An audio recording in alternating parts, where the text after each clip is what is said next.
Oh, you're in for a real treat. If we can dream it, then we can do it.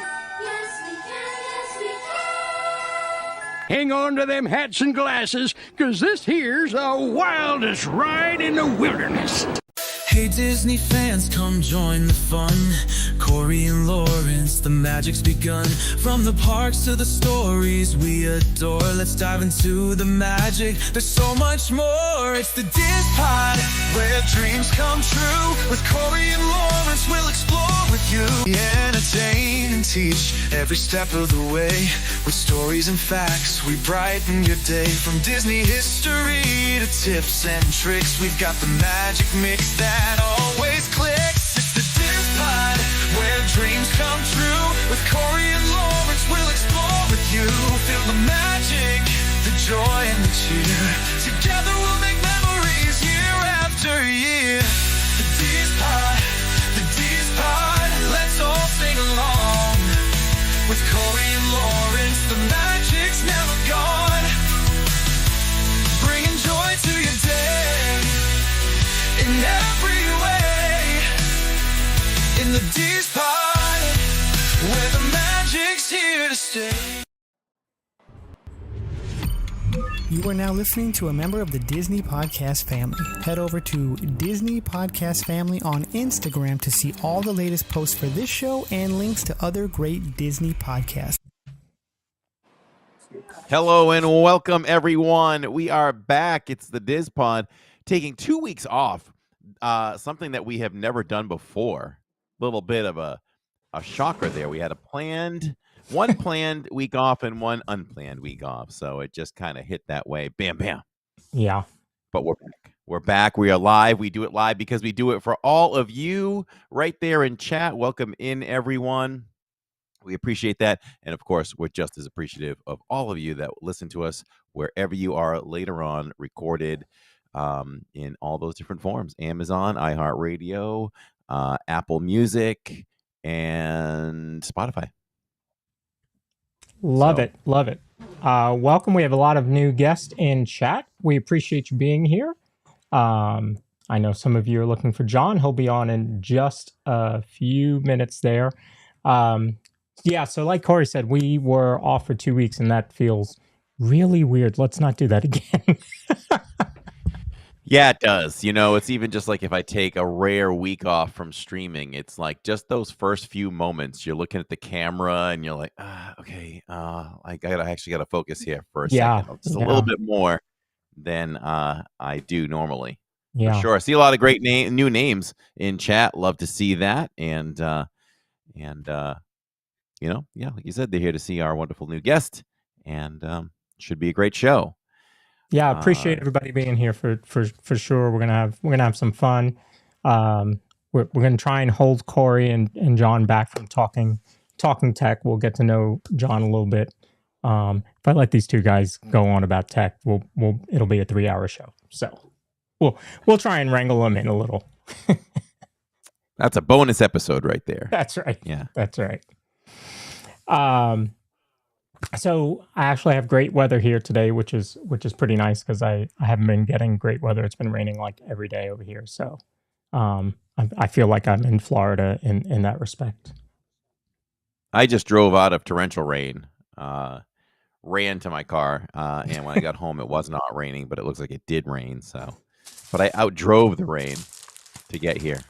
So, hey, if any of you are D23 Gold members, just got that in the mail. It's the quarterly magazine. So how is that possible? I just got one in the mail too, and it is not that. What's the back of it? Oh, I got that one. I got that one. I opened it. I don't even remember what was on the front because I turned it around and there was Stitch. I just love the live action look of Stitch. It's the best he's ever looked. They did a fantastic job with Stitch there. They did. So, and there'll be sequels. It would be nice. Oh, well, that would be good. Yeah. It was good. That was a good movie. I mean, you know, it was a good movie. So I was pleasantly surprised. It surpassed our expectations. Thought it would be decent, but my prediction did hold true, at least in my mind, and the group I was with. is I felt like from the trailer that this is going to make non-Stitch fans Stitch fans and Stitch fans bigger Stitch fans. Okay. Do you feel that way? All right. I could see that. Because I only saw the original once and didn't even really remember it. And went in and loved it. So yeah, I would agree with you there. Yep. Yeah. I mean, Shirley was with us and she can't stop talking about it. I came home and said, "How many times did Shirley say Stitch today?" I think the over and under was 100. So those of you that know Fun to Be Free, you probably watched earlier. He was in Animal Kingdom, streaming in the afternoons. John is a newer channel, but he just celebrated 3,000 subscribers, which is phenomenal. And what he does when he's live is very different than just about any other streamer out there. There are some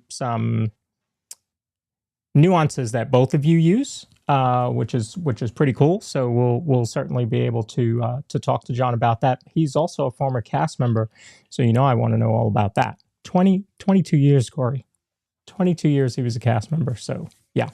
Whoa. Yeah. Very tenured. So we will let's bring him in. Let's talk to John with Fun to Be Free. Welcome, John. I'm John with Fun to Be Free. How are you, Corey and Lawrence? Thank you for having me tonight. Than's for being here. This is one of the My pleasure. interesting backgrounds. I love your realistic background. You must be, home in your home studio, and it just looks so realistic. I mean, if we're talking tech, is that 19K or what is that back there? That looks good. I even have a monorail cycling in the background. Wow. We're gonna have to talk about that off air.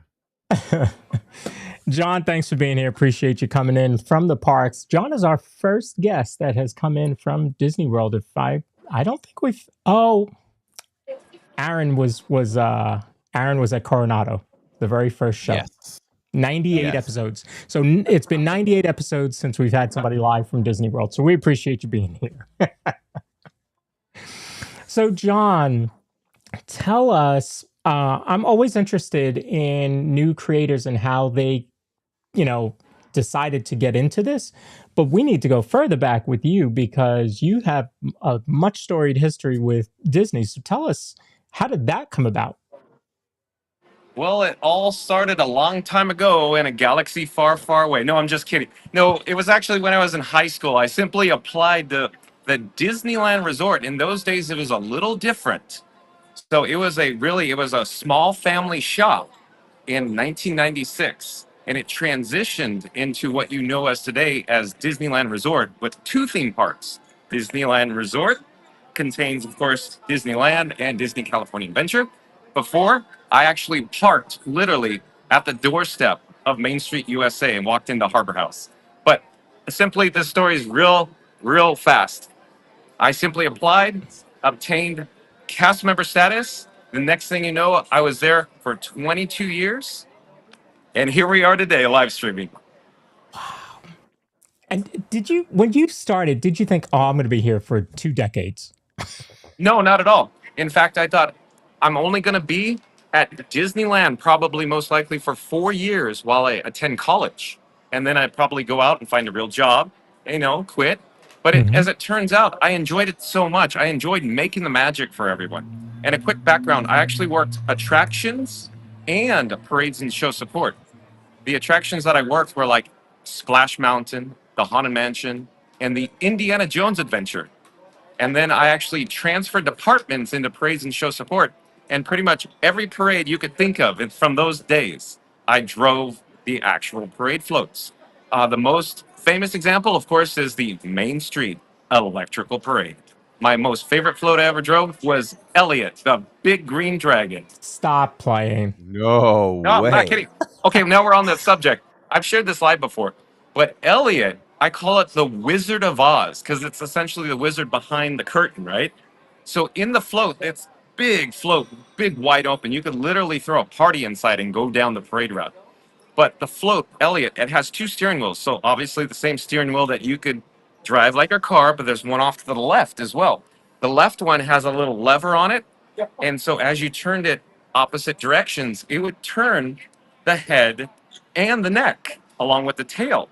So you'd be left hand on this wheel, right hand on this wheel, and then you got your gas and brake. Near the gas pedal was actually a button down by my right foot called LN2 or liquid nitrogen, like the smoke, the fog that comes out of the nostrils.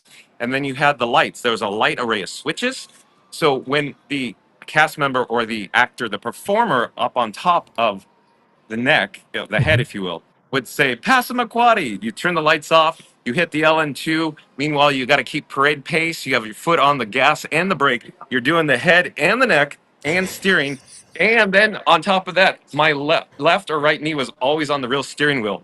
So I'm calling it the Wizard of Oz, all at the same moment. That is the Wizard of Oz. Wow. That's a lot And of I'm being- coordination. It sure is. It sure was. And I wanted to quickly mention the vision. So there was a whole mechanism in front holding the actual head and neck up so you couldn't see.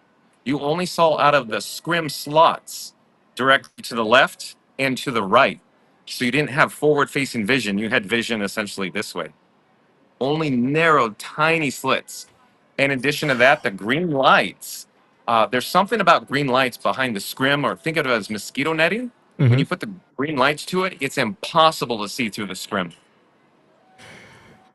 Wow. So how do you're navigating just off the sides?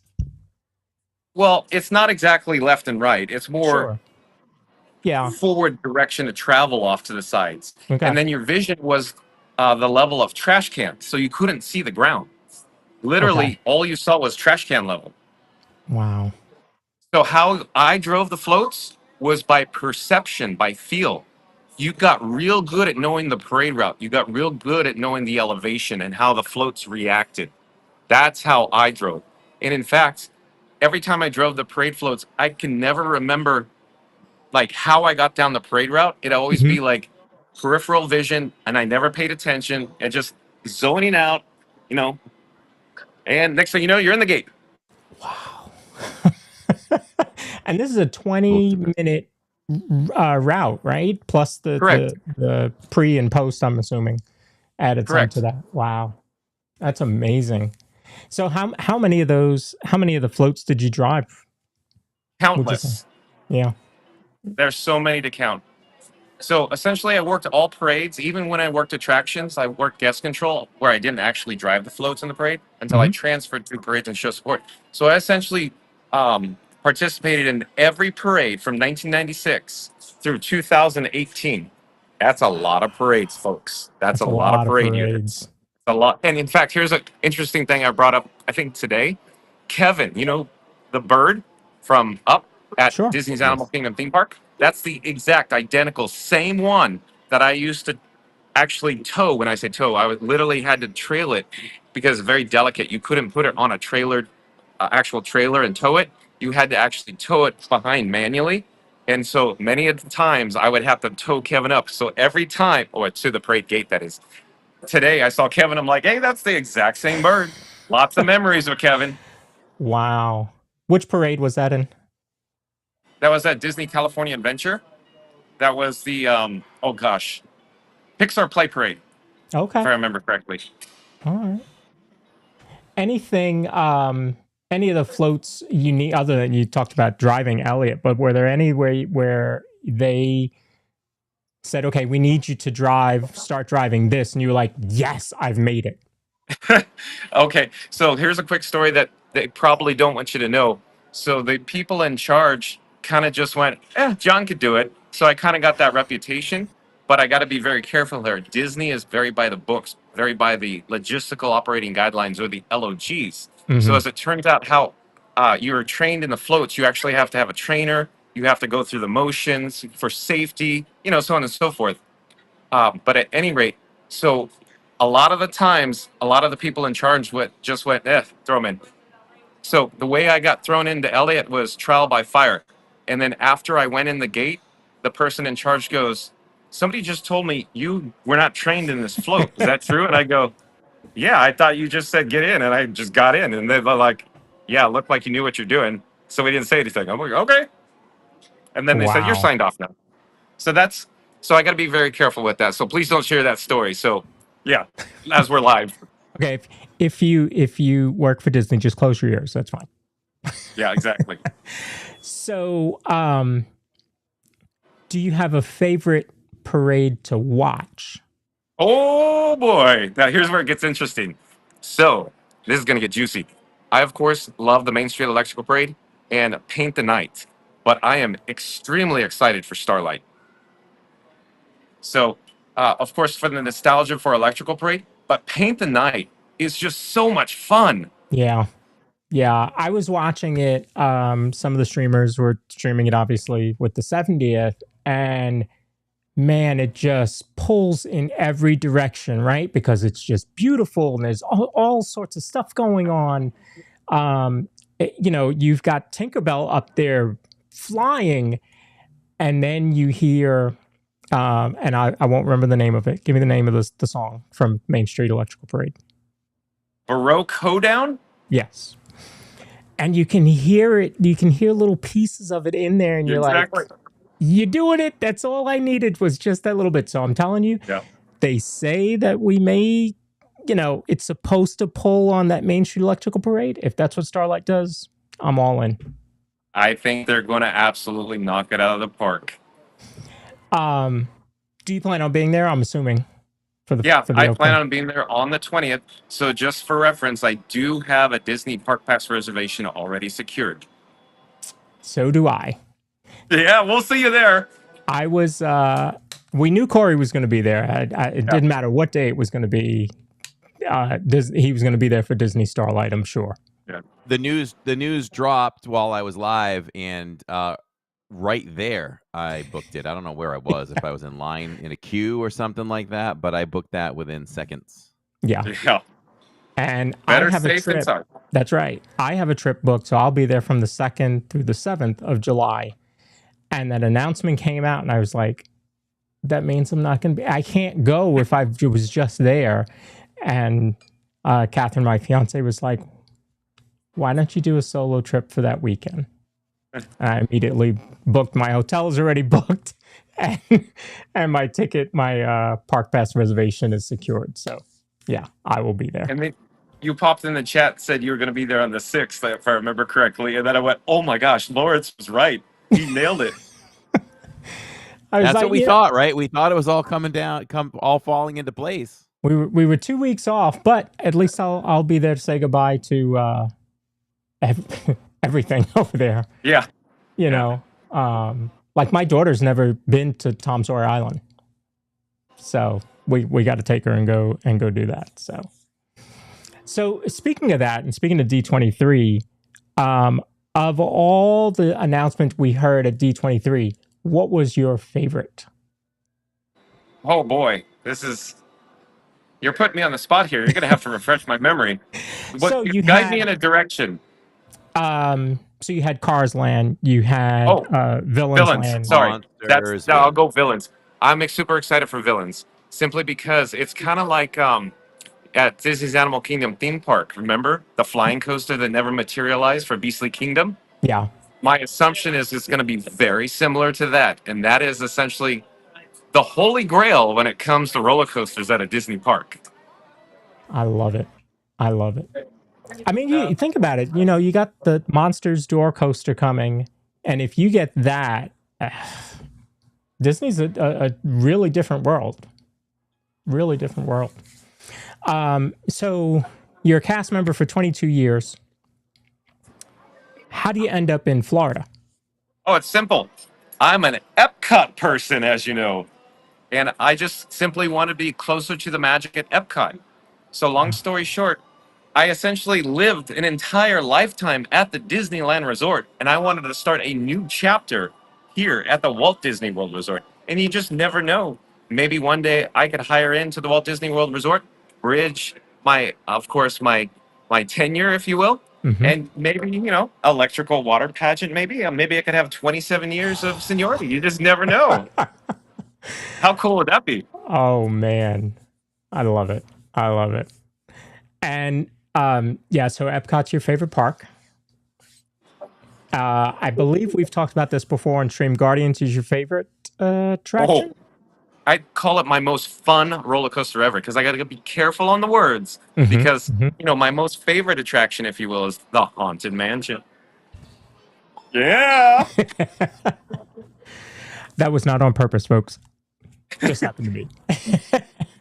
Oh, I see a monorail in the background. Man, you're right, Corey. That background is realistic. Stunning, isn't it? Wow, it's I'm crazy. broadcasting in 8K today. Yeah, puts mine to shame.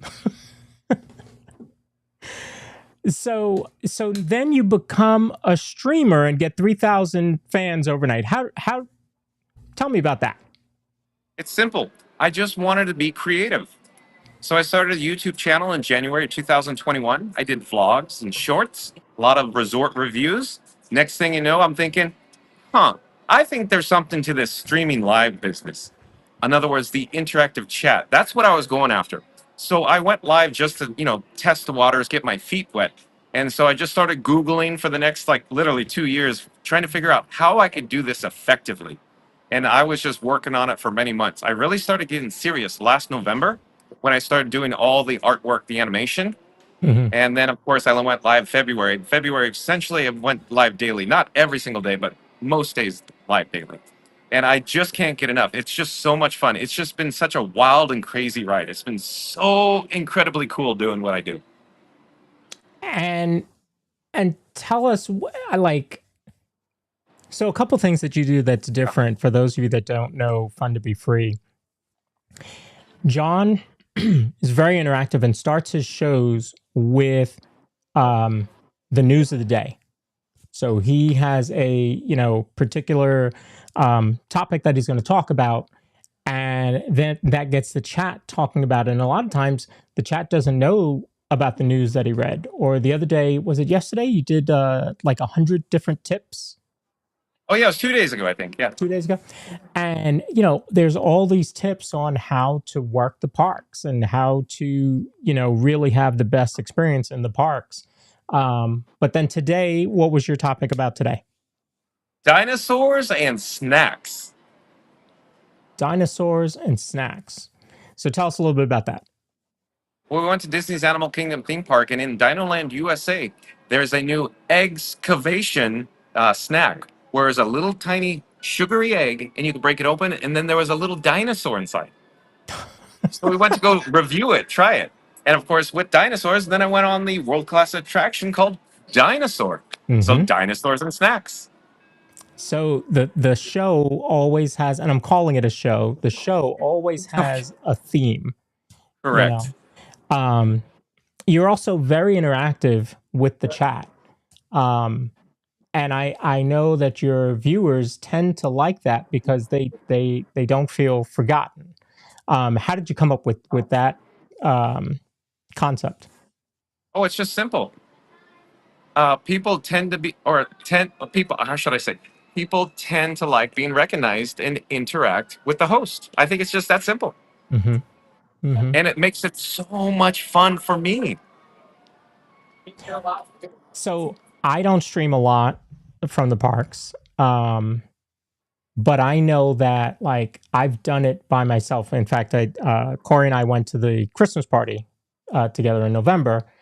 But I started the stream at 4, and then Corey came after work at 7. So I'm streaming at the park by myself for 3 hours. But I never feel alone because I've got 100, 200, 300 people. Exactly. They are interacting with me. So yeah, I totally get where you're coming from with that. Yeah.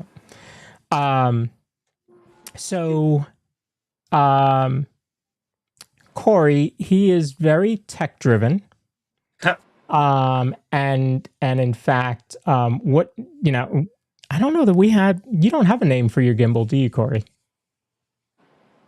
No, but my umbrella is famous that covers my equipment. That's true. Umbrella. That's true. He has an umbrella that covers the equipment, and so it's called Gimbrella. And let me tell you, man, she does her job. I've been so impressed lately. Last few times out, we've had some downpours, and not a drop on the equipment. She's amazing. Mayor. Just the right size. So John has Frankie, which helps him out in the park. So yes, John is never alone because he always has Frankie with him. And you were telling us today about Frankie and how heavy it was because Yeah. you had to put the battery on. So tell us about you equated it to in soda. Yeah, it's 4 full cans of soda is what it weighs when I put the large NPF battery on it. Like, you're just walking around with 4 cans of soda on your hand. Yeah. People don't understand the things that streamers go through. They think it's just, pick up your phone and just go walk around. No, it's a lot different than that. He was telling us today that to make sure that he can get the best quality signal, there's quite a few things that he does. But tell us about one of them. Okay, so one of those is something called channel bonding. Think of it as water pipes. So if you had only one water pipe, you're not going to get a lot of bandwidth or a lot of water, right? But what if you had 2, maybe 3, or even 4? So guess what Frankenstein Mark 6 has? 4 pipes, 4 water pipes.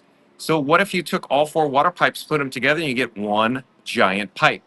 So bottom line, I have all 3 U.S. based or domestic carriers. That's of course Verizon, T-Mobile, and AT&T, plus Disney Wi-Fi. You put them together, and what do you got?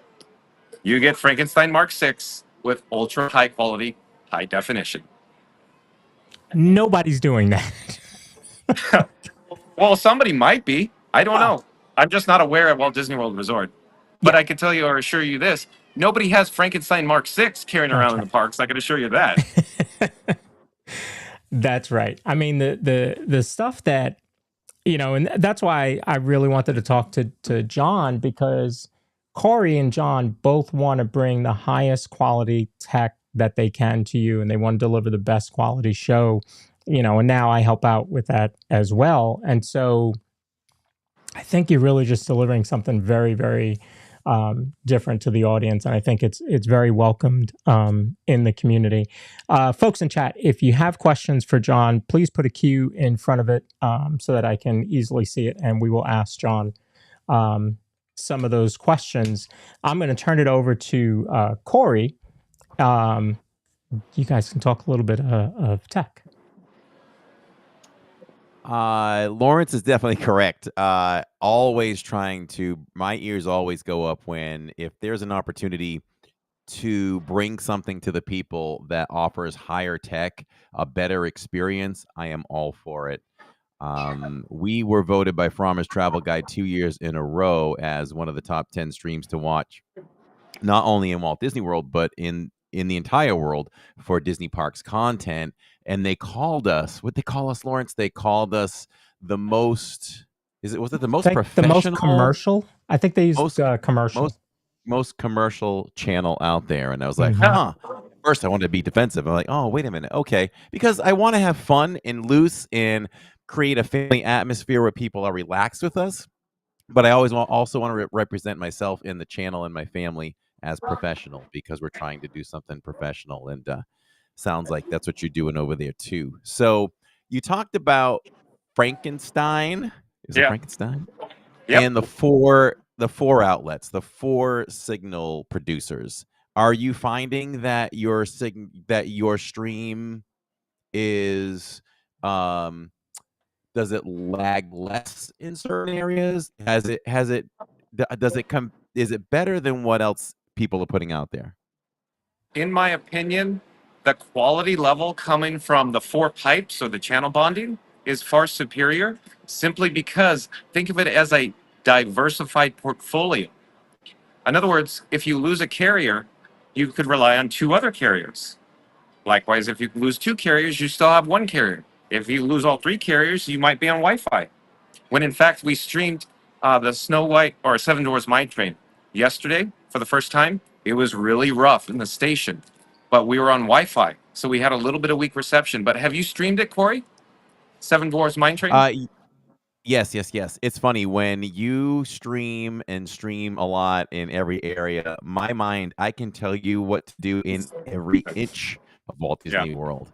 And sometimes it's out of your control. So a lot of times I hit Wi-Fi when I'm in the queue for Mine Train, and I think I just stay with that because it happens so fast. Outside is fine, cannot perfect inside the mine. From the time you see the first couple of dwarfs and it clears when you're going up, when you start to go up the hill, Yep. can never hit that. Is that where you had the Yep. issue too? Same thing. So bottom line, it appears what you're talking about. There's just no coverage. There's a gap.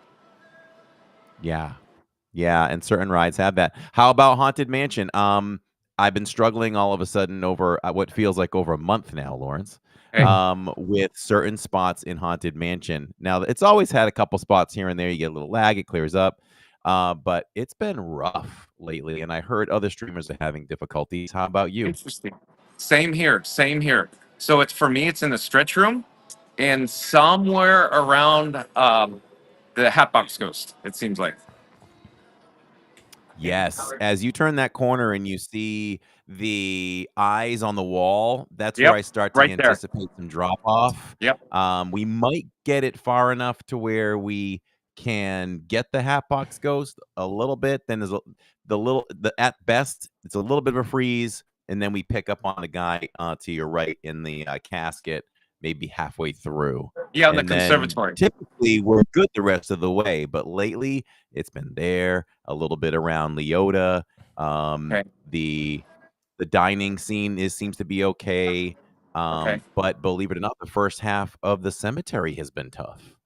Okay. So real quick, it's for me. It's the worst is the stretch room, and then it kind of gets better as we go. But that I believe again is due to the three carriers. So we get essentially the three best of three worlds, if you will. Yeah. That's Yeah, true. so with all of those coming together, do you have to do any switching, or it works on its own? Does it know that one isn't carrying and it drops off and the other kicks Correct. in on its own, or are you having to manually do something? Bottom line, I have it set up to go automatic. So as if it functions correctly, Frankenstein Mark 6 will go all automatic with the exception of scene switching, meaning the cameras. So the channel bonding, if they drop off, they should come back automatically.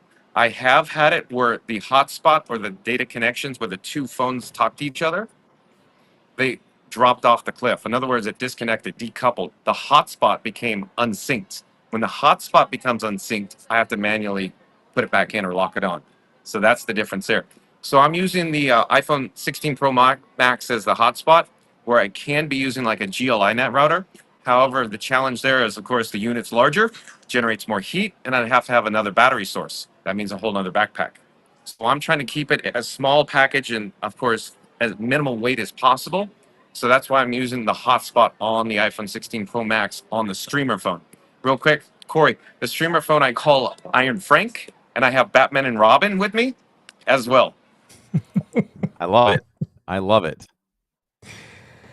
So, did you have a background in this before you started streaming? Like, how did you get in? I mean, because again, most people would just pick up their phone and just go. Yeah, how did you learn about that? Yeah, how did you Okay, learn bottom about line, that? Is it I have a business degree, but it's actually information systems and decision sciences. In other words, half PC, half database, half business, if you will. Okay. So it's the old management information systems degree. But bottom line, I have a little bit of a tech background, but that was not in regards to live streaming, not in regards to YouTube. But I've always had a passion or a hobby for tech, Corey. And it always essentially it perks my ears up when I hear about new technology. When I heard about channel bonding, I went, "What? You're telling me I could carry three phones wirelessly without an actual router and put them together into one pipe?" And my mind went, and I thought, we're doing this. We're doing this tomorrow. Wow. Yeah, I mean, it sounds amazing. So, my wheels are turning on this, and it's like I'm thinking, it goes back to kind of what we started talking about. Have you noticed that has benefited you, where it is worth it to do all of that? Like I'm saying that as Absolutely. someone who's really interested. Like, is your quality and consistency of not lagging better than what everyone else is Well, doing out there? Have you that's a compared? tough call. because I'll do that, right? I'll say this quick first. Like last night, I just threw on Resort TV 1. I was building Legos with my son. And my wife was watching. I left the room after dinner, but I could kind of still see it. And I heard that Jenna was going on Little Mermaid, and my antennas went up. I said, "Oh, I've been having such difficulties in there. I want to see how she does." And I compared it, and she did just as poorly as I have. So yeah, that's my thought. If I was doing what you were doing, Lawrence knows this, I'd be paying attention to, is this worth it? All the effort in this great idea you've constructed, is it paying off? Yes, sir, it is. But with that said, remember, there's some spots like we previously discussed. I can't control the cellular data interruptions or the dead spots. All I can do is hope for the best when I have every carrier in my pocket, including Wi-Fi. So Yeah. it does benefit the stream. I still lag, but like you said, it's only in those very specific spots, it seems like. Yeah. But yeah. I think it has benefited my channel immensely. Okay. I've always thought this has been at the back of my mind for years, and it would take everyone coming together, and I don't know what it would be, a Discord or whatever, but Go how ahead, great would it say it. be? Say Okay, it. okay, let's see, because we've never discussed this before.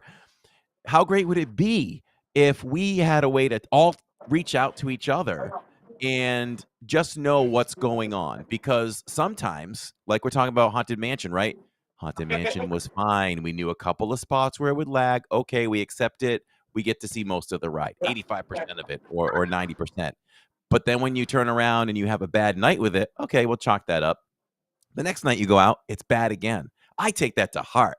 I try to keep a positive attitude when I'm live, but I just want to say to the chat, I'm so ticked off right now. I let you down. Like you didn't get to see this. We stood in line for 20 minutes and I let you down. And so it would be good to have a place for all of us to go. I can go in and say, hey, I'm struggling over the last 2 streams of Haunted Mansion, here, and here. Is anyone else having that? Or I can post it. Currently having problems here. So you might go on and go, oh, Corey's having trouble. Let me see what's going on. And then you're aware, and you're like, wow, I didn't have this problem. Let me share with him how to fix it. Or, hey, I'm having the same issue. When people are having the same issue, I don't go, yay, because I want them to fail. I go, okay, I know it's not me. I can take down the stress and just ride it out till it's fixed. Exactly. So, Corey, that is an excellent idea. I think we need to pursue that more. We are on the same wavelength. Exactly what you said, I'm thinking in my head as I'm going through the motions live. And the way I approach my channel is I want to be welcoming, outgoing, and share the tech and make everybody one big community together. Because you may have heard me say this before, a rising tide lifts all ships, and support your local live stream. Love it. Love it. I have thought of that, and I was actually going to approach Pete about it. Dude, I was just about to say, who the guy is to push this forward. Yep. It's Pete. Yep. Pete knows all of us, and he would be glad to do something like that, to make some kind of Discord so we can all go there and enter these issues. Yeah. So I think we should approach him on that, because I was in, similar to what John just said, I was in church for my nephew's baptism a couple months ago, and I guess it was last year, and the pastor actually has a podcast, right? And he brings all these other people on his podcast, and he said that people always ask him, why do you bring all these other creators on? And he said, because those at the top collaborate, those at the bottom compete. Oh, okay. Oh, I've heard that.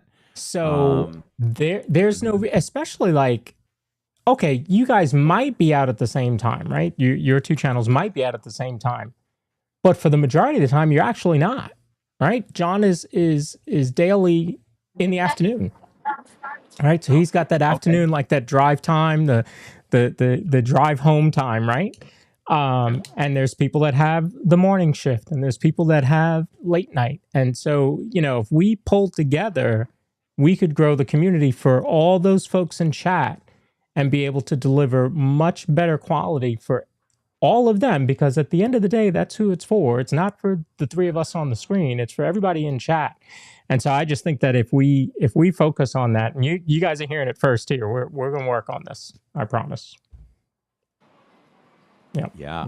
That We're can going to make only that improve happen. things. So let me bring up some questions here that came up. So Tatum J10 wants to know, how does it feel to be a Disney YouTuber? Surreal. I never thought I would do this, but real quick, here's the background. So this is a true story. I shared this live before. Remember when YouTube was announced and first came out, circa like 2004, 2004, I think it was. And I kept telling my family and friends, I need to quit my job and start doing YouTube videos. And everybody thought, John, you're crazy. You're nuts. How can you monetize? And I go, I'll figure it out. But long story short, I didn't do it because I kept telling everybody, I don't have any talent. I kept saying, you got to have talent to do this. But finally, like I said, I wanted to be creative, and I just went out there and did it. And I thought, I'm going to figure this out. And next thing you know, here we are. So how does Wow. it feel? Surreal. Very surreal. In fact, let me share another story. So I was with Magic Adventures, that's spelled MAGIC, Magic Adventures, Mike and Jen.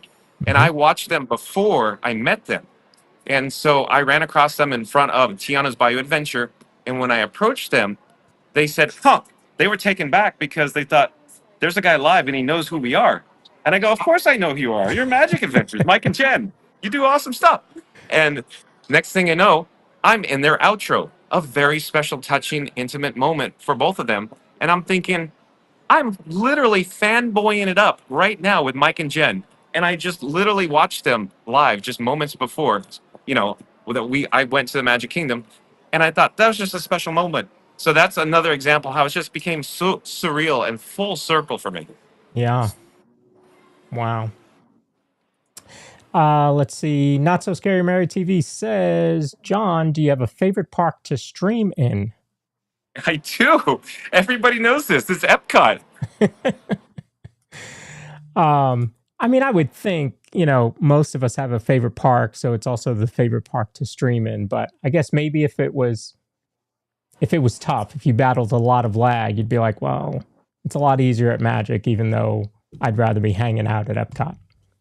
Exactly. Yeah. So real quick, the data reception at Epcot, I feel, is far superior to the rest of the parks on the property. And of course, I enjoy Epcot. I know Epcot better. Epcot is obviously laid out so easy to navigate. Yeah. I would agree with you with Signal on that too. There are days I walk away saying after a 6-hour stream, wow, we had zero problems. Yep. So I would agree with that. Yeah. Dole Whip Dave. I almost had some Dole Whip today, Dave. Dole Whip Dave says, does John have a regular schedule of days he streams live? I do, Dole Whip Dave. It's 2 p.m. daily Eastern until the batteries die on Frankenstein Mark 6. Sometimes we get out pyro or fireworks or happily ever after. Sometimes we sign off early. It just depends on if it's hot and how the Frankenstein Mark 6, the camera rig's reacting. It's as simple as that. That heat puts man, that heat will bring your batteries down real quickly. Wow, there's a youngster that's very, very interested in what's going on back there. I was looking at that. Randy says, what's your favorite Disney memory as a cast member, guest, and streamer? Oh, this is interesting. So as a cast member, I'm going to cheat. There was a cast blast in 1998 with the new Tomorrowland. At Disneyland, in Tomorrowland, there's Star Tours. They had a cast blast where we were invited into the Star Tours pit. So you could go below the actual Star Tours cabins and watch them cycle. We got a backstage tour how the actual film, the film traveled on the spools, the sprockets on the backside of the cabin. And so we were able to watch the vehicle cycle right in front of our faces. So that was my favorite moment of a cast member. That's a cheat, though. That's a cheat. But I thought I couldn't have that moment unless I was a cast member. Yeah. But of course, streaming. Now I'm going to sound cliche. What I enjoy the most is when I'm at Epcot, of course, in front of Spaceship Earth, and I do the intro. and I'm literally standing in front of the speaker with the amazing background music or the BGM, Mm-hmm. and I'm sitting there and I'm pinching myself and I'm going, "This is what I do. I love every moment of this. I'm at Epcot, which I love, and I'm literally standing in front of the speaker with the background music that I adore. And then I hit go live, and the first thing I see is all of my biggest fans in the chat. But it populates, and it just doesn't go like one. It goes, Yeah, and I go, this is such a cool moment. And then I just start interacting, and we're off to the races. So there you go. I hope I answered that question. love it, love it.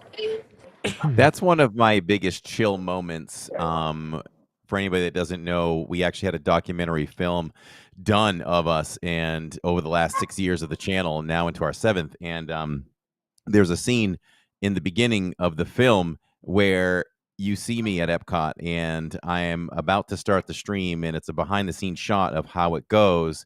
And I say, "Okay, we're going." It's give me the chills now. We're going live. And then there's a whole screenshot of the camera, and it says, "In the chat will come in," and then boom, they start coming in, and it's giving me the chills right now. What a moment, right? It's such a great I'm moment feeling it. to see everything I'm come feeling in it when too. you go live. Yeah, It's so it's a good thing. special that we could take everybody in the chat with us. It's so neat. I know, and I have to I'm just conscious of it, and I shouldn't even care. But there's so much love on our channel, especially towards the end. It's like we've shared a day together, we've shared an entire night, and I'm just so thankful that people come in every night. And or if I start a stream, I started a stream at 12:15 at Hollywood Studios Saturday, and we went all the way to like 10:30 at night at Epcot. And who's there all the time. Now, we're grateful for people who just pop in for 10 minutes. Don't get me wrong, but the ones that are there from start to finish, it's like Yeah. you're just so grateful, and we just really try to accentuate that at the closing of our streams.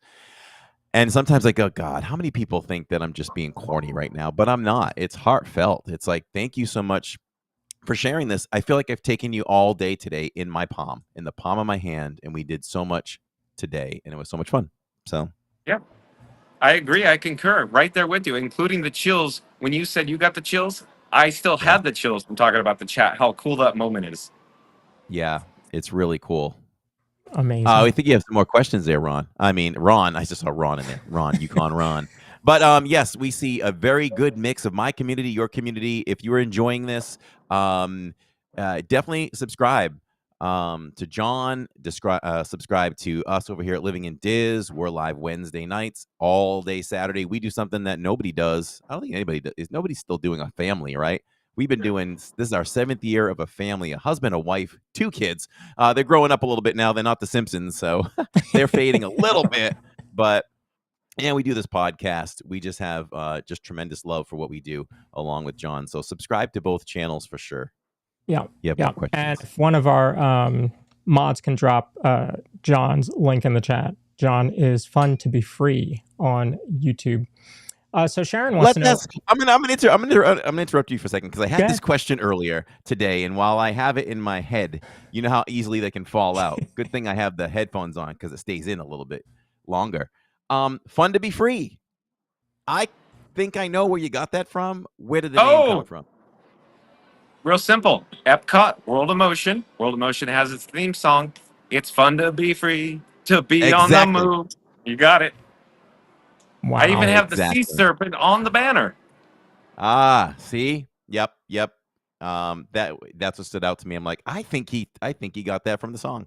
So there you go. Very cool. Yeah. I'm an Epcot man. Love it. Sharon wants to know, how many batteries do you need for that setup? Okay. So I use an NPF battery, Nancy Paul Frank. It's more along the lines of a professional battery. So I carry 3 on my person. 2 are smaller in size. 1 is very large. The larger one can actually charge the 2 smaller ones. So in my pocket at all times, the big one's charging at least one of the small ones. And I have another one on my camera rig that I call Frankenstein Mark 6. So the names of my batteries are Blue, or You're My Boy Blue, Orange Bird, and Doc. Of course, Blue because it's blue, orange because it's Orange Bird, or orange, and Doc is because big NPF battery. This is heavy, Doc, just like Back to the Future, Dr. Emmett Brown. So I go around sometimes and I go, here, you want to hold Doc? Tell me how heavy this is. And people go, oh my gosh, this is heavy. I go, yeah, I carry it around in my pocket all day. You know what it's Wow. like to ride Guardians with Doc on there? Yeah, don't ask. Or have you done Tower of Terror with Doc on? Oh, absolutely. So we use Corey and I have a similar setup, and so our phone is in a gimbal, and then we have our secondary phone that we can read chat with and all that kind of stuff and see what the viewers are seeing down in a essentially a harness, a bike harness that's connected to the gimbal. So I'm on Tower of Terror, and I want to say it was the first time I've ever streamed it, and we drop, and I see my phone, because I was streaming with his phone this way, and I see my phone just float up. But I grabbed it right away with my other hand. I was like, okay. I never heard that story. Yeah. Ooh. Yeah. Oh, my phone man, I just have never lost floats away. equipment. It's amazing. I've never lost any equipment. I don't know. I always want to say to the start. I said this. I say this now and then. And I understand totally what they're getting at. But we were on Soren, and the cast member was like, "Make sure you hold on to that." Yeah. I go, yeah, thousands of dollars of equipment. I'm gonna have a pretty good grip on this. Yeah. They're pretty funny about that. So Theme Park Giant, we answered this earlier, but when you say there's 4 pipes, is Wi-Fi the 4th? And it is. That's right, Theme Park Giant. You got it. Wi-Fi is the 4th pipe. So we'll restate this. So AT&T, Verizon, and T-Mobile, that's 3 pipes, plus the Disney Wi-Fi, that's your 4th pipe. Yep, you got it. So speaking of the pipes, is there one carrier that stands out above the rest for you? Yes, sir. T-Mobile. No, it's actually AT&T in my opinion, because AT&T is a partner with the Walt Disney World Resort, and it's clear as day when I watch the metrics come across live. AT&T is always the clear winner, always. That's good to know. Wow. I've seen your setup a few times in the parks now. Before I knew who you were, I remember we were leaving Galaxy's Edge near the Droid Depot, and you popped over to the side, and Yeah, you said, "Oh, exactly. we've got a big entourage." I remember that, and then off you went, and we were like, "Oh, who is that?" and Lawrence knew. So, yeah, come over and say hi next time. I'd like to, out of curiosity, I'd like to see what you're talking about. And I am not replicating that, by the way. My setup was stolen years ago, and no one ever gave. I don't want credit, but no one ever gave me credit for it. Now you've seen a few people with the double phone setup and all that. Mine was stolen, and I discovered that in one night, 2 streamers, and I went over and said, "Wow, that's a really nice setup. Thank you," they said. I said, "Oh, okay. All right." I've never forgotten that. But it's flattery, I guess. That's right. So Leo Epcot fan asked, do you miss the life of a cast member? I do. I used to look forward to going to work, if you will, being a cast member, making magic, especially driving the floats in the parades. What I really miss the most about the Disneyland Resort is seeing the daily construction updates. So John Want Fun to Be Free, this guy, he likes minute details, including paving, concrete. Anything that's new, I'm all over it. I am a nerd. I am a geek when it comes to updates and new construction at Disneyland or the Walt Disney World Resort. So I miss that aspect. Working there, I got to see a little behind the scenes. I miss that. But of course, I'm telling you flat out, being a cast member truly is magical, making the magic for the guests. But being a live streamer, there is nothing else like it, especially like we talked about in the chat, the goosebumps you feel when you're interacting with people from around the world in moments. It's amazing. So you did attractions first, and you did that for how long? 5 years in attractions, and the rest of my time was in parades and show support. So the majority of all the years in service was working the parades. Yep. So in attractions, you're guest facing, right? But then for a lot of time in the parades, you're not. Did that take Correct. something away from the experience? The answer is yes and no. So here's how I approach that. So in attractions, yes, you are always on stage, front line, if you will, direct sight of guests, where you help them one on one. Where backstage you were removed from the guests. But I circumvented that by spending a lot of time on stage when I was on break or lunch. I would walk through the park. I'd gather all of my friends and we'd just take walks. And then the guests would approach us. And I was more than happy to answer questions. That's a good way to circumvent that. That's good. Yeah, if I was, I mean, I did 25 years in retail and then new home sales. I've been in for 8 years. If I went to a, office desk or, I'm in a pharmaceutical warehouse or something like that, it would drive me crazy not to have that interaction. So maybe I would move to Florida and become a live streamer. Let's see. John, Sonic asks, John, why do you always tell us you have an ugly mug? You don't put yourself down like that. There you go. I self-deprecate. That's all it is. I think it's a good show. I'm not putting myself down. I'm just, I'm being a character of myself, shtick, if you will. That's all. I really don't think I look that bad. I'm not grotesque or anything. I'm not the Hunchback of Notre Dame. Like we all say, we have a face for radio, right? Oh, I say it too. That's what I was thinking. But Sonic, I appreciate you being in the chat every day, dude. Thank you for being here. And Sonic is always there. Yes. Michelle wants to know: does anyone have the link to John's channel? If someone can put that in, it's fun to be free on YouTube. We'll get that link for you there, Michelle. Scooter wants to know, and Scooter Adventures, good to see you. Another live streamer down there in the parks. John, why do you feel the need to name all of your gear? Oh, it's very simple. 2 reasons, Scooter. I can keep track of it in my head very simply. In other words, when I go to gather my gear, I have so much in my pockets when I grab everything. I find it challenging to know where everything is unless I go, oh, there's Orangebird, there's Blue, there's Doc, there's Frank. And the microphone, so I got Frank and Mike. You get it? Love it. So it's that simple. It's that simple. Plus, in addition, we named Orangebird with the help of the chat. The chat loved it. See? I like it. Christopher Chavez wants to know, John, why do you always see my name in the chat whenever you stream at any park? Like, why do I always see it? Well, it pops up. You put it there. I don't. But John also reads every chat. He wants everyone in chat to be involved and not feel left out. Is me as a viewer. That's what I'm seeing. Am I correct there? Bingo. Okay. Yeah, you nailed it.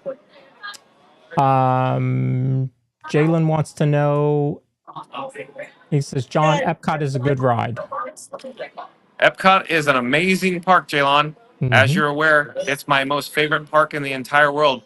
I quickly want to mention, though, I do enjoy Disneyland. Disneyland is very charming, but Epcot is very special to myself. I'm just a big Epcot fan when it comes to the history. All right. So speaking of history, Yukon Ron wants to know, what attraction do you miss the most, which is no longer in existence at Disney World? Oh, this is simple. At Walt Disney World, in Epcot, we are missing Horizons, all shining and new. It's just, that's the one thing that really gets me, is that, Horizons was replaced by Mission Space. Come on, Michael Eisner, come on. We show, on our post show, we show older attractions that are retired, nighttime spectaculars from around the world, and older ones as well. And Horizons was one that people had been waiting for a long time. So I was glad to bring them that Exactly. recently. Come on, a suspended Omni mover system? You have me right there. Yeah, love that one. Let's see. Not So Scary says, well, they put a question, but I'll it's not a question. says, I subscribed. We love John, and now we love you too. Thank you very much, Mary. Ah. Appreciate that.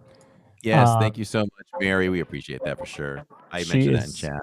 She's a great mod over on John's channel for sure. Tape Mate J says, have you heard of Discord? We have, and that's why we were talking about it.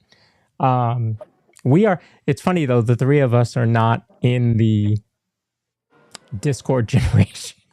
But we're gonna figure it out because we're very techy, so we will figure it out. Pete does know how to set up Discord though, I think, unless he got help. Okay. Pete's been into Discord for a while. All right. And my mom wants to know, do you get stopped at security with all that heavy metal? Yes and no. So I've discovered the secret. I hold Frankenstein Mark 6 out in front of me as far as I can, and then I take my 3 batteries, Doc, Orangebird, and of course Blue, and I hold them as far back or behind me. That's the whole trick of the trade. You separate all the metal.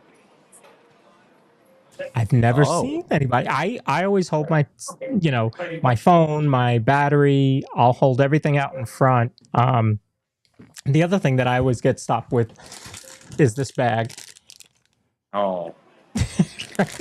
That's why I stopped bringing buttons in, you know? Little keychains that I give out to cast members, and it always gets me stopped unless I hold it out in front. So, right. And just like an eyeglass case, that's the #1 culprit going through security when it alerts. Yeah. Simple as that. Yeah, exactly right. Which is a simple solution to all of this. And I'm telling you, I'm holding on to an episode of our podcast. What companies do things best? Universal, Disney. There are so many. And one of them that stands out is security. How easy is it to go through Universal? You take your bag off, you put it on the rollers, you put your phone in the container, it rolls through, you grab your stuff and go. Been through to Universal a million times, never been stopped or questioned. Bring the same content into the parks every day that I'm there, and it's a crapshoot if you're gonna get stuck. It's all placement. It's all placement. I'm telling you right now. I'm telling you too. You know what they told me going into the Magic Kingdom one time? Oh, well, hold it more to the left side, and you actually had the monorail coming overhead, and that will set it off easier. Yes, I'm it like, does. what? No, it does. Not know that? Have you- Contemporary. They stop you now. They won't allow you to go through the machine unless the monorail is no longer in motion. Wow. Because so it gives false positives. I didn't know that. That's much appreciated. Yeah. Good to know. So, so you're at 3,000 subscribers now. When you started out live streaming, did you do all the tech? Did you do all of the graphics that you do now, or has it built up over time? So bottom line, before I went live, I created an entire library of content or assets, and I just wanted to have anything I could pull from. So for example, menus. I've created menus for every quick service and every table service dining location on resort property. And we're talking, I stopped counting in the neighborhood of 300 for all the different pieces of artwork and assets. And I have never premiered more than probably 10% because I get into a routine in the way I do my live streams. I feel like it stalls the pace of the live stream if I pop up the menus on screen. So there's a lot of content that you've never seen before that I've never displayed. You took all that time to build it up to be ready to bring it to the folks, and then ended up not using it. But you put a lot of work into that. Yep, and it's all on standby. So in the event I'm there, like today, the first time I used Dino Bites, the menu was today.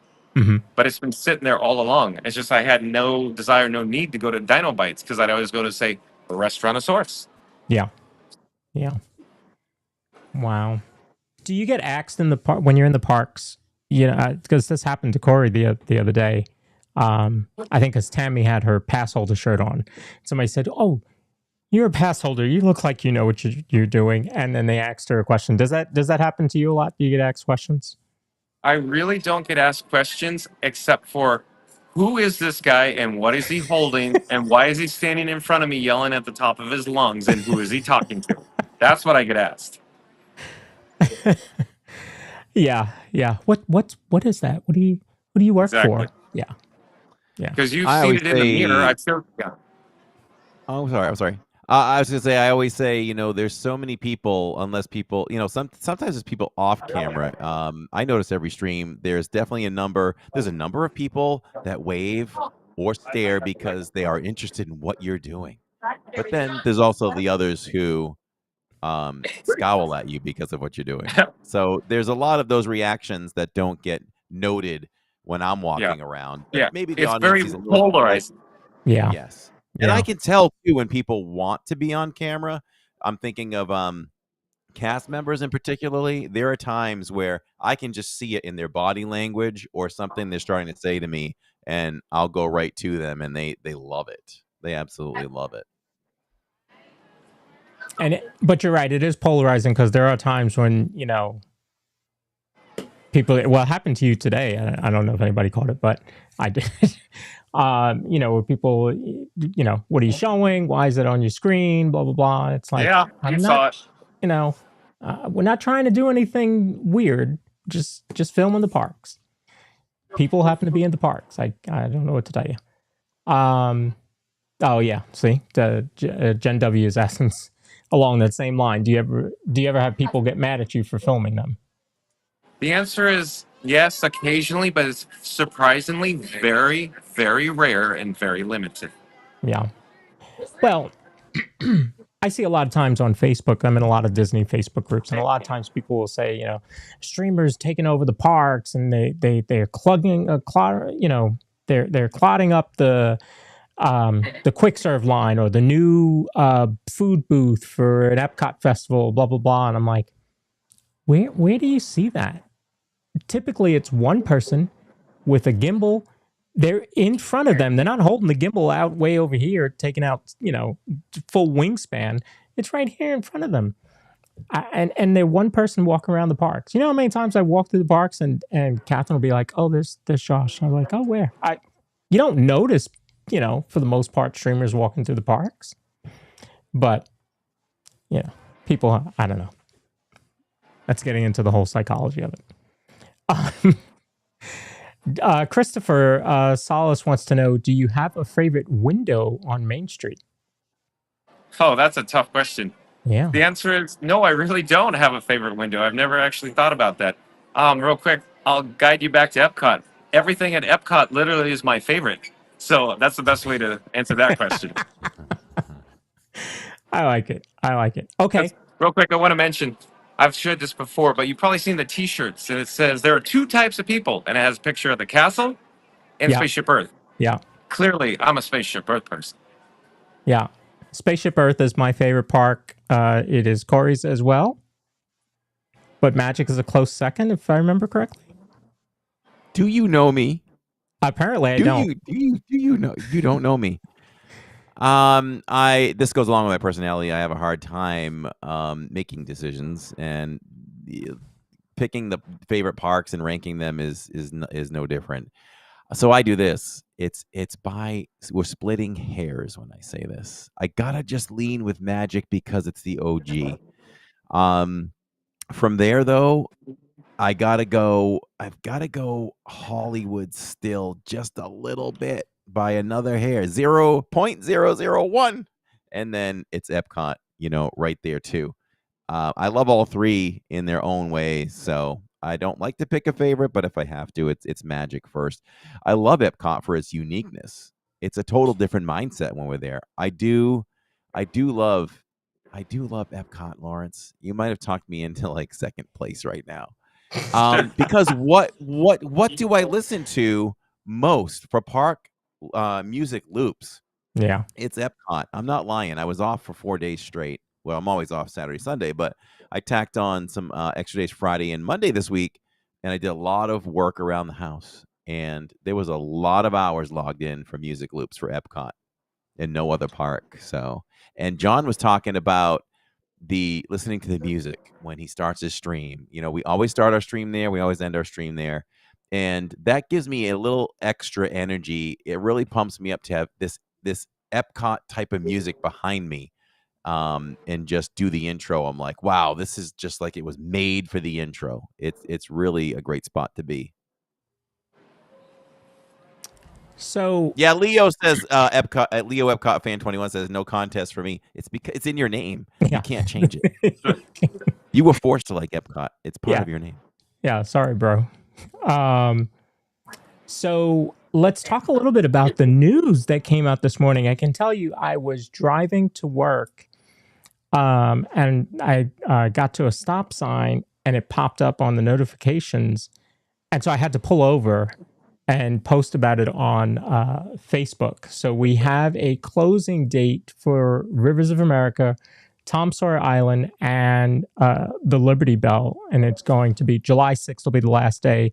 July 7th, there will be no more of those attractions to make way for Piston Peak, which is the name for that they're giving that area for the Cars Land. So what's your thought on all that news today, John? Well, like I said before, Disney World seems to always fall into lockstep with September or January for attraction closures.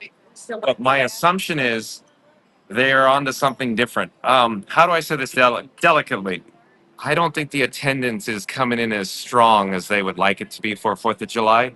Therefore, they're pulling, an ace out of their sleeve and they're going, hey, we got this river closing. Because all I'm suggesting is if it was truly going to be massively crowded in Magic Kingdom for 4th of July weekend, they would have put a cap in place and they would have said no more guests are coming. However, don't you find it weird that they made an announcement saying, oh, by the way, we have, a large portion of our actual infrastructure closing. And as everybody is aware, when something closes at either Disneyland or Walt Disney World, a lot of the locals, the annual pass holders, come out of the woodworks and they have to visit for that last time, obviously. So I'm just suggesting if the attendance was off the charts, record breaking, it wouldn't be closing 4th of July weekend. That's all I'm suggesting. Yep.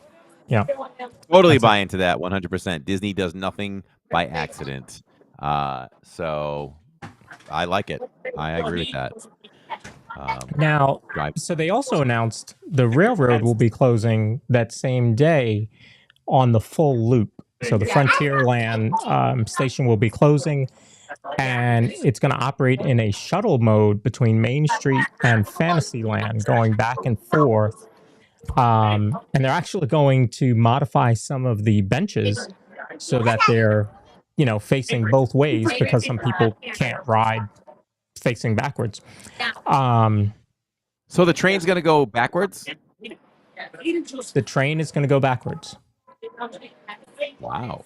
Yeah. So counterclockwise. Yeah. And it'll get to Fantasyland, and it'll go straight to Main Street, and then it'll get to Main Street and go backwards to... It's kind of like being at MCO or the Orlando International Airport. The shuttle is about to depart. Dun dun. So, and that's going to be for a while because my assumption is that they're closing it because they've got to bring in the equipment and take out the equipment for Piston Peak. But then don't you then also have to deal with villains? So this is probably going to be a lengthy closure. Oh, yeah. So my assumption is the first phase obviously is going to be demolition. The second phase will be infrastructure development. And my assumption is they'll do all the infrastructure. I don't know. I don't have any inside knowledge. I'm just saying all the background infrastructure for multi-land use will be done at the same time, probably for cost savings measures. Okay. I could see that. You develop phase 1 and phase 2 at the same time, and then you get to work on building phase 1, and then phase 3 2 is is cars. ready. Yeah. And then phase 4 is villains. But villains, I'm making this up. Villains could be making it up 7 years away still. I pray it isn't, but you could be right. You could be right. And Universal will be opening up their 5th park. Oh, frustrating. The other, there was another piece of news about DVC and the crackdown on people selling their points. Have you heard about that one, John? Briefly, I don't have any details. I saw the headlines, but please enlighten me. So yeah, it looks like they're going to be watching DVC and how often essentially a family uses their points for them and sells all of their points. They don't want somebody who owns DVC to never visit the parks is essentially what they're doing and just be renting out their points.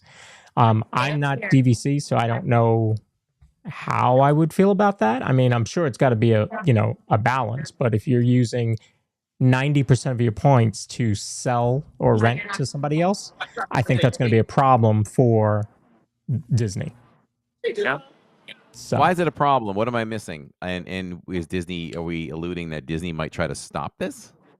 yeah, And what do so, they care? What do they care if so there's going to someone's- be measures put in place, and I'm sure there'll be different levels to it, but it's the same thing. Like people say, well, Disney just wants to sell merchandise. They're in the business of selling merchandise. They don't care about the resale. the shoppers that come in and leave with 52 popcorn buckets. Right.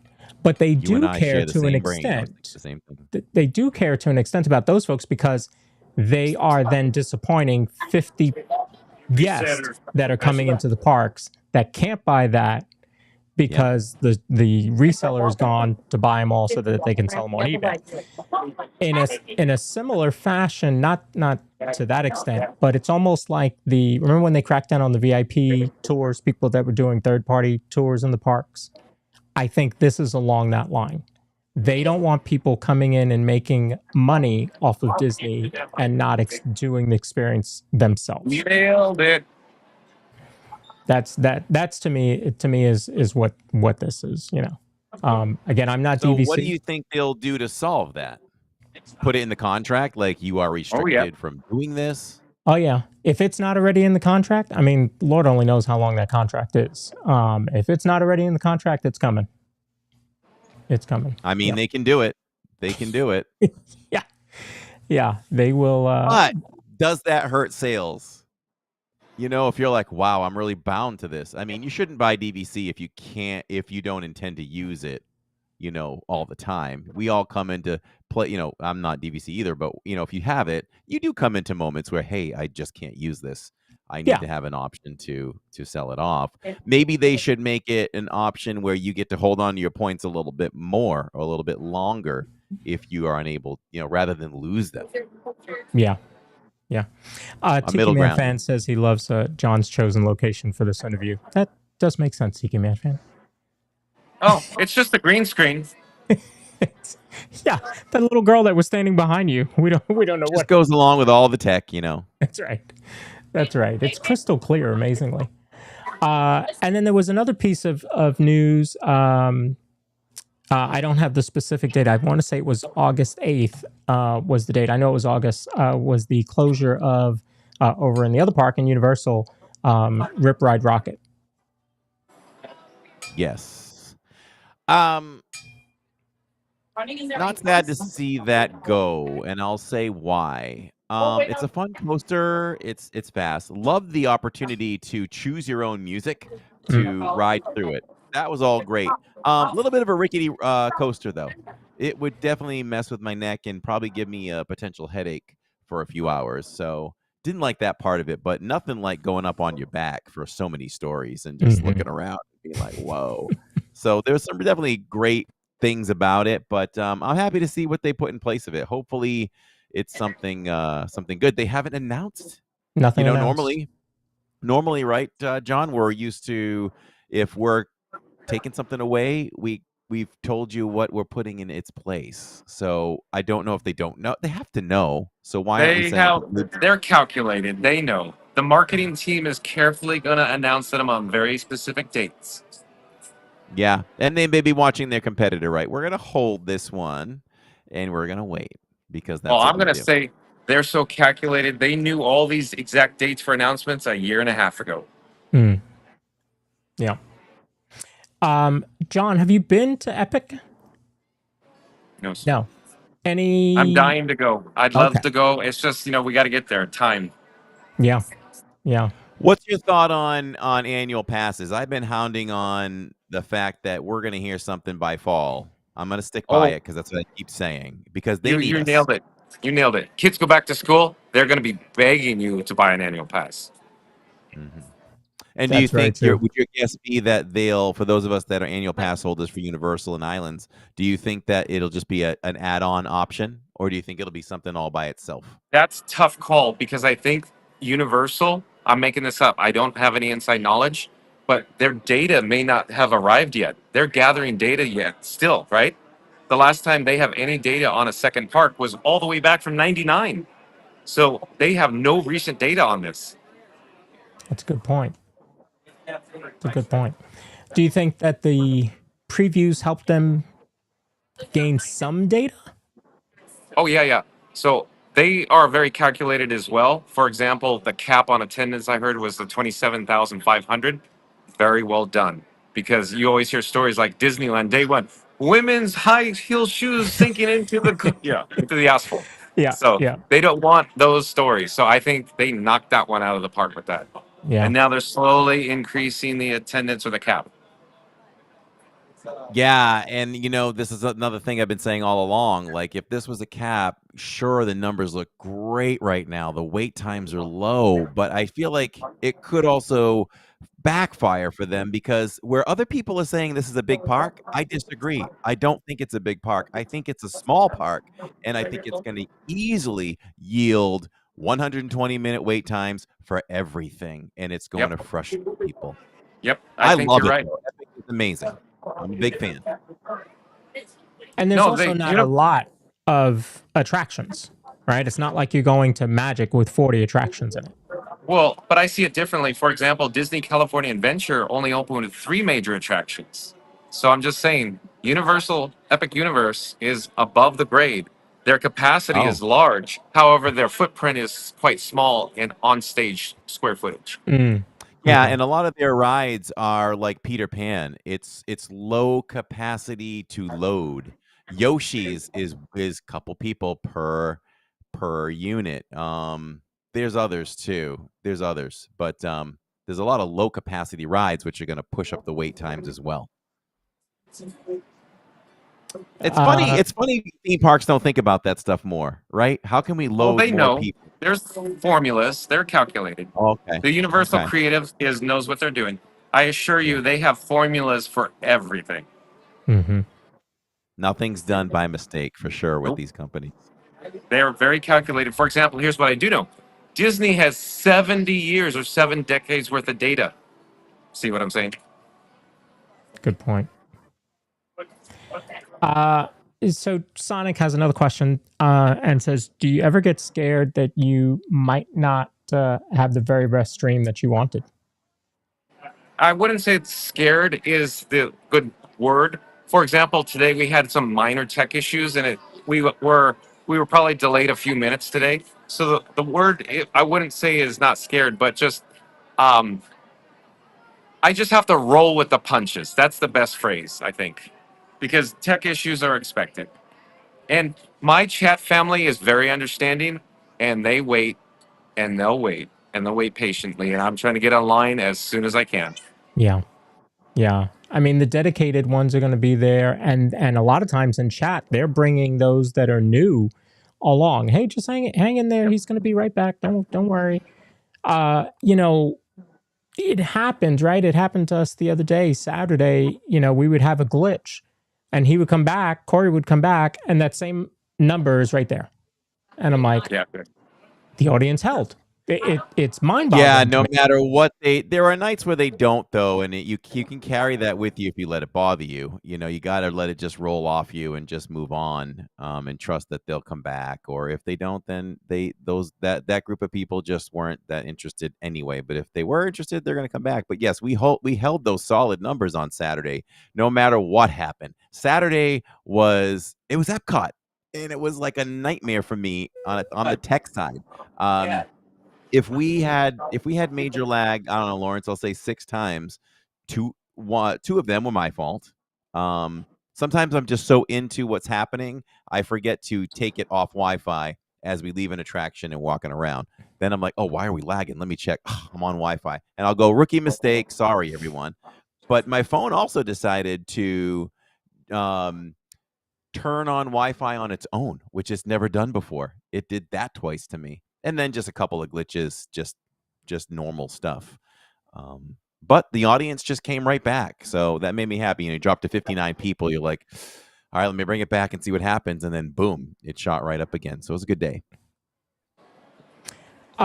Randy says, knowing what you know now, what would you change or do differently? Boy, that's an interesting question. I've thought about that. So the answer is, Randy, I don't think I'd change a single thing. There's, of course, I feel like I've gotten better or more experience at doing what I do. But looking back, I don't think I'd change anything because the most important part is the chat, the interactivity of it. Bottom line to me, the most important, I repeated myself, obviously, 90% of everything is just interacting with the chat. I think it's just that simple. Love it. Yeah, I mean, I said to my wife Tammy last year, the year before, I was like, if we won $5 million, would we still stream? And she said, absolutely we would, because that's our community. And I said, I totally agree with that. I would never leave my community. And that's the thing about, you could be a successful channel and just do vlogs, but you don't have a community in the sense of communicating with each other. It's very different. It's very live, different. real time. And Corey started out as a vlogging channel. Yeah, we did. I mean, I think we had a year and a half under our belt before we decided, and it was a tough transition for me. I didn't want to let go of those vlogs, and it started to go from 90% vlogs and these short streams. Lawrence knows all of our streams. We do our relive in Diz, we call it, on Sundays. We've been replaying. Yeah, we've been replaying our old streams because there's just such a difference that you see in the quality, but especially in the kids. My kids were very young, and now they're higher level teenagers at this point, almost out of teens. So that's a really cool thing to have replayed. But what was I getting to? I just got off track with that example. That you were vlogging before streaming. Oh yeah, So I didn't want to let go of it, but our streams were like an hour and a half, 2 hours, and then maybe one less vlog, and then it just grew. It just changed. It just changed from a little bit of vlogs to a lot more streaming to all streaming, where now and then, if we have an opportunity to vlog something, because I still love vlogging. I love it. I love editing. But it's just not the main driver. And you know what it turns into, John? It turns into this. It's like, we did an amazing vlog for Epic. It was like 57 minutes long. I loved it. It came out great. And I haven't even checked on it, but it's over 1,000 views. But with all the time invested for the entire day of doing it, and then hours of editing and loading it in and doing the premiere, you get 1,000 views, but you walk off on Saturday after doing Epcot and you have 7,000 without having to do one extra thing. So it's hard to keep that up. If that was my main job, then I would vlog and live stream. Oh, I would run this thing like a top, Lawrence. Oh, there's so many things. I just can't do it. I wish I could. John, how did you decide to start your channel? What was it, or should I say, what were the influences? Were there other channels that you looked at? Did you stay at home watching live streams, or did it go back to the beginning of YouTube and your family saying, just go do it? No, well, really, it's this simple. I consumed YouTube in large amounts, and I watched many, many channels, and I had my favorites. So I started it like a vlog. And then eventually I'm like, no, I really want to jump into the live stream, like I keep saying over and over again, because the interactivity from anybody around the world in that moment, real moment in time. So it's that simple. Someone asked, do you prefer in the chat, the interactivity, do you prefer the comments or do you prefer questions? Oh, it doesn't matter. I prefer everything. I think my chat family, they have a whole range, including jokes. It's so amazing. Yeah. I love when that they get you. You know. Yo, sometimes I step right in it. We're talking to John with Fun to Be Free. We want to welcome both of our communities and anyone else popping in. Definitely subscribe to John. Definitely just subscribe to us. Two great channels out there doing the best for you and bringing the best with tech. I mean, no one else is doing it like we're doing it. So it's been really good to sit down with you and talk some tech, because I always thought graphics was a more professional thing. I love sharing visual examples with our audience, and I've been told by others, don't do this. This is probably holding back the growth of the channel. And I'm like, no, I want to do this. This is because no one else is doing it. I said, exactly. I want to do it because no one else is doing it. Yeah. Michelle wants to know, do you have a favorite holiday? Huh. It's when two holidays collide, just like, Nightmare Before Christmas.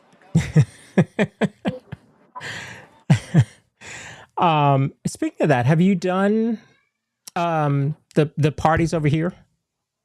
I have actually not attended the private parties here. It's very simple. Yeah, no question about it. Everybody wants to go to the first one. Everybody wants to go to the last one, and those are like $239 each. Mike, Yep. That's quite a bit of money. A little pricey. Yeah, a little bit, a little bit.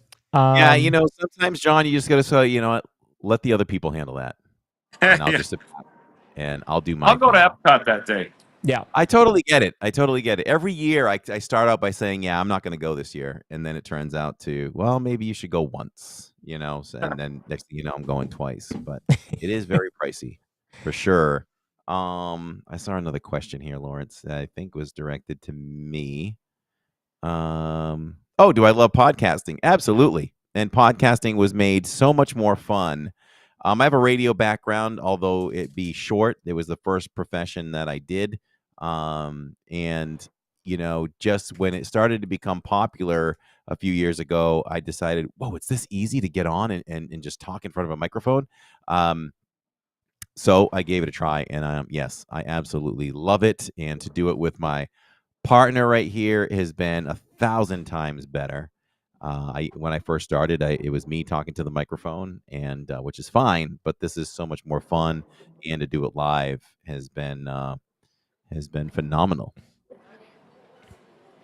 Yeah, and John, your channel is kind of on that same realm, right? You talk about why you talk to the chat, why you put the graphics up the way you do, why you do the news segment that you do in the beginning. I'm just very unique, and I think I just bring a different offering to the table. Like I said before, I focus on news, weather, and traffic. And I think most channels just focus on parade shows, fireworks. Yeah, just bring in that extra level. And apparently it's working, because I think also the time that you go on is great too. Like I said, it's that afternoon drive time. That bridge. About talking about radio or the bridge. Yeah. Hey, I've been around long enough doing this. Our channel is one of the OGs. We are one of the first one to do it. When you're asking him, you're talking with John about, did he do any research with other channels and things like that? Lawrence, I thought I created this thing. I thought I created vlogging at Disney. Swear to God, I didn't know anything, and I never saw a second of any of like Tim Tracker or anything. We went into it and we started the channel, and then a couple weeks in or something, I was like, oh, let me see if anyone else is doing this. And then I started to see people, so I thought I invented the thing, but anyway. And, one thing that I'll go back to something that John said, and he can expand on it. So I do the pre-show for Corey before he goes live. 15, 20, 25 minutes sometimes. That's really it. My family will join me, and we're just talking, getting the audience in, and just chatting with everybody before the show. And then I produce the post show. So, I'm only there for a small little bit of it, and it's so rewarding and fulfilling that people are joining, especially for the post show where we're showing these the Main Street Electrical Parade, the Wishes, Enchantment, Horizons, Captain EO we showed and people went crazy for it. A few times, yeah.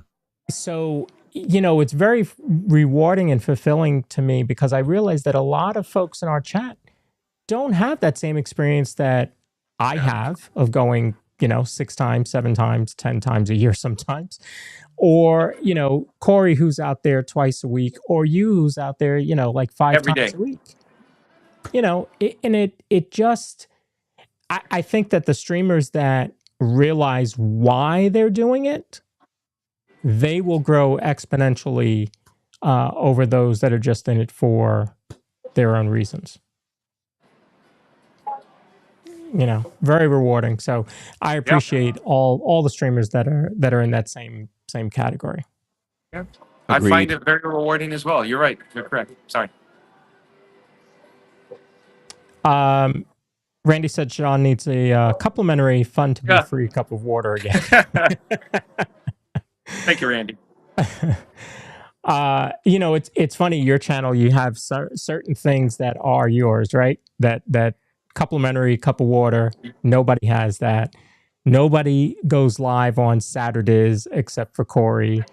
I like that there are channels that stick to, creating their own language. That's actually something that Frommer said about living in Diz, is that they have their own language.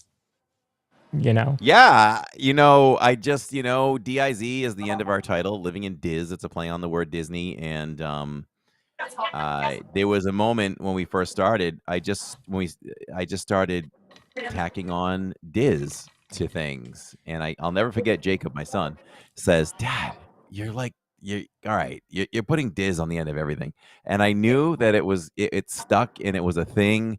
When just one day, can't remember who came in, but several people came in at the start of a live stream, and they started saying "Happy Wednesdays, Happy Wednesdays, Happy Wednesdays," and I was like, "Oh, this is working." And we have the dictionary. I make up words, because I'm a dad, and that's what they do anyway. So we add words to the dictionary all the time. So yeah. I like that you have your own language too. Complimentary. I haven't heard that yet. Yeah. Branding. That's right. I love it. So tell us what's next for Fun to Be Free. 1 million subscribers. No, I'm kidding. No, but I'm having such a blast. I actually haven't thought about the future.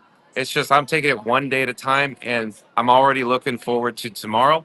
So tomorrow, I think I'll just hit the Magic Kingdom, go with the news, the Cars expansion, and I can't wait to get out there because again, I can't wait to hit go live and see that chat go at a light speed to Endor. I love it. Yeah, we did it. We did it. What was it over? It was almost to the minute. A 10-hour stream on Saturdays, right? Mm-hmm. And we're walking out with Spaceship Earth underneath us to close out the stream, and I was legitimately sad that we didn't have more time. I'm like, I don't want to end with you all. And I said that live, but when we were not live, I said to Tammy, I just really wish we had one more hour to do a little bit more. That's how much I love the parks too. I get sad. I tell people, sometimes I'll point it out. I'll say, look at these people, these guests right now. Some of these people, they all have different stories. Some of them, this is their last night tonight, and they may not even know when they're coming back. There are lots of emotions there are lots of emotions in this park tonight. I said, but I have them too. And it's just a different way of life for you and for me, but I love it so much. I'm sad at the end of Wednesday night and cannot wait till Saturday to be there again. So if you've been watching, we have been talking to John with Fun to Be Free. It's been so good talking to him. Make sure to subscribe to his channel, live every day at around the 2 p.m. hour. Just a very different stream from a lot of folks out there. You will not be disappointed. That community will continue to grow and grow. Very active in the chat, very interactive with each other in the chat, but also with John. So I just appreciate what you're doing out there in the parks, and it certainly gives me something to watch when I'm at work. No, I don't watch live streams when I'm at work. No. Why would anybody do that? No. Right. I wasn't watching Disneyland today when I was going from patient to patient, No. or listening to it while I was in the car. No, not at all. John, any final words? Corey Lawrence, thank you for having me on. I appreciate it. It was a pleasure. I thoroughly enjoyed. Oh no, Oh. the gimbal just died. So here we go. I'll hold it. We need a just lightning like strike normal. to Frankenstein. We need a lightning strike to Frankenstein right now. Revive. It knew I was ending the show. Yeah. So this is a DJI RS4 Mini, and that was the full 100% battery life since we started. Okay. So Okay. this is a brand new gimbal. Okay. It shouldn't All have right. died after 2 hours. Yeah. I was we'll- watching it Yeah. because it just went to 30%, like maybe 7 minutes ago. Just watching it go down, down, down, down. All right, we'll be talking about that when we end the show. No, you're very welcome. Thanks for coming on, and yeah, we'll have to have you on again. Yeah, we're gonna be talking a lot. Oh yeah. It Yeah, was we'll my definitely have you on pleasure to again be for here. sure. We haven't even really touched the surface of Disneyland, folks. So we're gonna have to have him Yeah. back on the show. Yes, we will. Want to thank both communities for coming together tonight and subscribing to both channels. If you did, thank you so much for supporting John and supporting Lawrence and supporting me, supporting my family, and all the efforts that we do. Anybody that's new here, we podcast every Tuesdays night, 7 p.m. Eastern time. Lots of fun guests. Sometimes we have some really high profile guests too in the world of Disney, which is a lot of fun too. And we are live.